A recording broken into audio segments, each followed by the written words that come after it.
You want 5 ways to manipulate the narcissist, or actually keep peace with the narcissist. By the end of this video, I'm going to give you 5 ways to do what I call ethically manipulate the narcissist.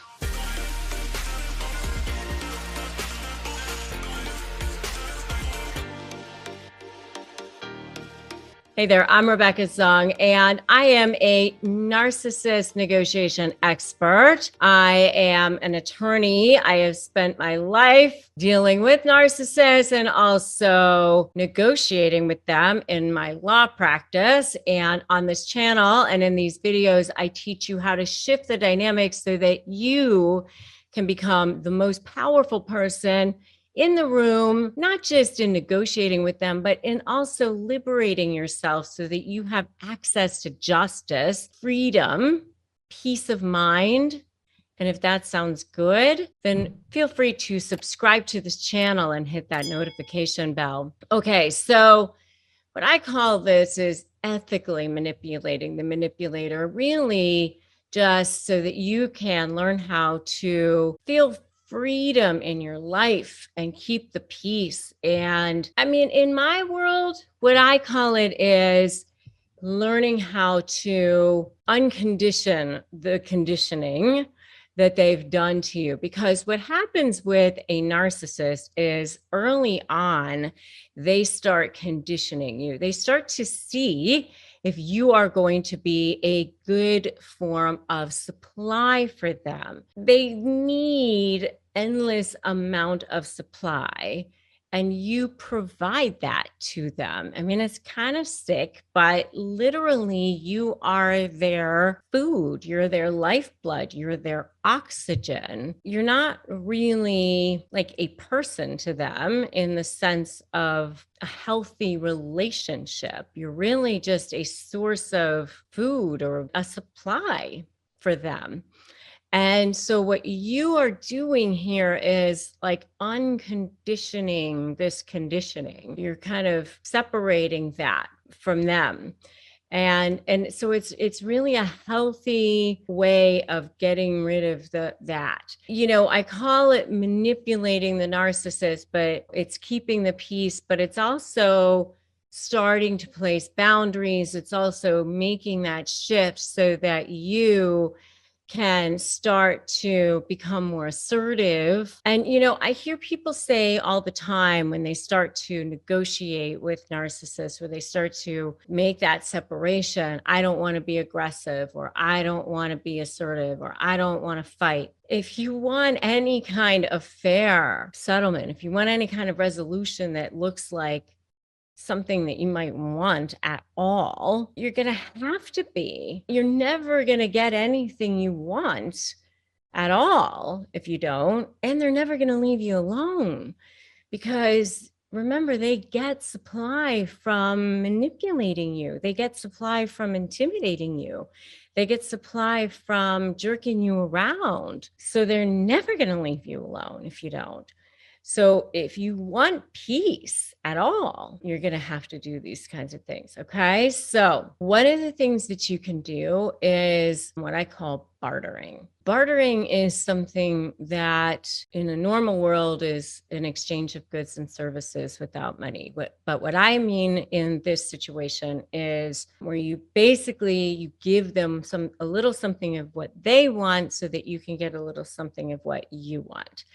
And what this means is you would say something like you give them what they want, which is adulation, so that you can get something of what you want. So you might say, hey, can you handle the QuickBooks? You're so much better at computer programs and math than I am. And so you'll handle it so much more efficiently than I would. It's something like that. And you would say it completely without any sarcasm, without any kind of reference to you or you being good at anything, because then you're beefing up their ego, which is exactly what they want. Then you'll get something of what you want, which is they handle the QuickBook thing, and then they get what they want, which is the adulation.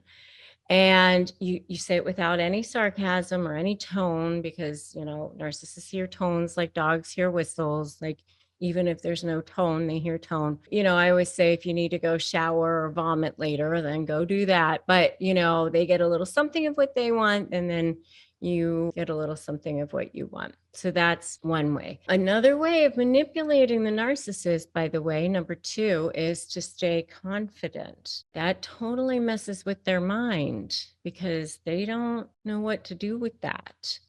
Like, what is that about? That totally messes with them. They don't like that, because they've gotten used to you being a certain way. So if you're kind of pushing back on them a little bit, that messes with them a little bit sometimes, especially if it's a different way than you've been before.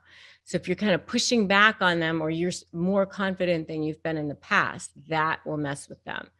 So, if it's different and you're not used to this, just say, say to yourself, I got this. So I just want you to put that in the comments right now. I got this. Put that right now. I got this. Number 3 is allow them to keep talking. They lie a lot.